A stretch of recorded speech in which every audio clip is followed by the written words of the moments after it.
Hello, this is Dr. Mercola, and today we're going to talk about oxygen. You know, without oxygen, of course, we'd be dead in a few minutes. But it also has a dark side, and that is it can provide oxidative stresses to your body. And let me give you an illustration of that. Oxidation is what occurs when you take an iron bar and you throw it in the ocean. You come back a few weeks or a few months later, you'll see it's rusted. And that's what oxidation does to our body. It does this internal rusting.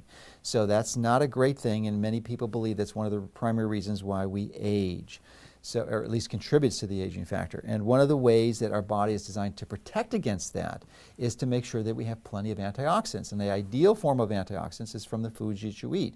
And really one of the highest sources and concentrations would be in your vegetables. That's why you want to make sure you have plenty of vegetables, especially the green ones, and fresh, raw, organic, preferably locally grown.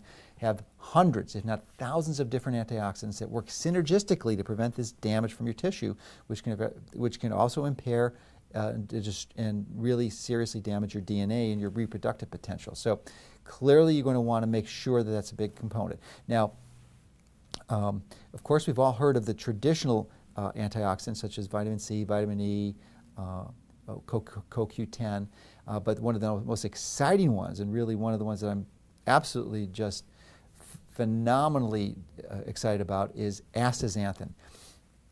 And you may not have heard of it before, and it certainly sounds like a mouthful, but essentially this is a fat-soluble antioxidant that's extracted from marine algae. And this is actually what gives salmon its pink color. You may not realize, but baby flamingos are actually born white. And it's not until they start having astaxanthin that they turn into pink flamingos. So it's a really important component in part of the marine system. And why is it so exciting? Well, most of us are interested in the way we look, and astaxanthin has been shown to physically improve the appearance of your skin. And it will actually help prevent age spots and the appearance of wrinkles and even freckles.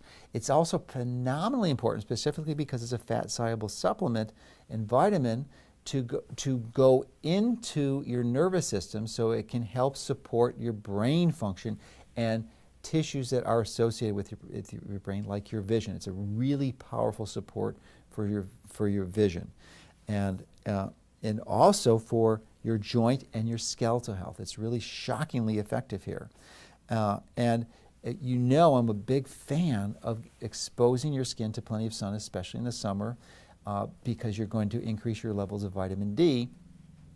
And the downside of that, of course, is you can have photoaging and other sun-induced damage, and it's been shown to astaxanthin to help limit this protection, to help support your body to protect against that from happening. So it's really useful.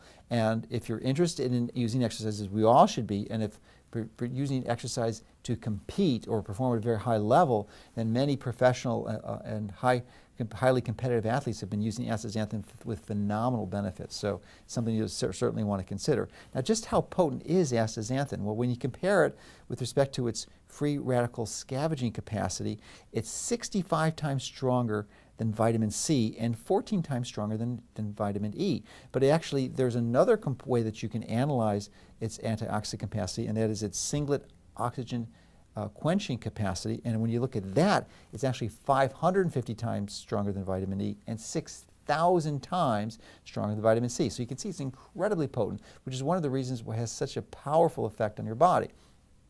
Now, if you're going to use this as a supplement, it's important to understand that you can get astaxanthin from 3 different sources. One is from the marine bioalgae, which is the preferred natural way to do that, but you can also get it from fungus or synthetics, and I would definitely discourage using the last two. So you want to make sure it's from marine algae. And then secondly, you want to look at the way it's extracted, because it has to be removed from the algae, and the way it can be done, this is several sources. One is it can be used with toxic solvents like hexane or some other similarly toxic solvents. So you want to avoid that. You really want to use a highly efficient toxin-free extraction process like supercritical carbon dioxide extraction. So you want to make sure that's part of the process. And then additionally, you want to look at the company that's producing it, making sure they're applying all the highest quality standards so that there's no potential mistakes or problems that occur in the production. And lastly, astaxanthin, even though it's a powerful antioxidant, if oxygen is introduced into the manufacturing process, it can actually damage it and limit its ability to do its work. So really, it's important to pay attention to the details. So if this is something you'd like to consider, strongly recommend it because I think it could be a really important tool to help you take control of your health.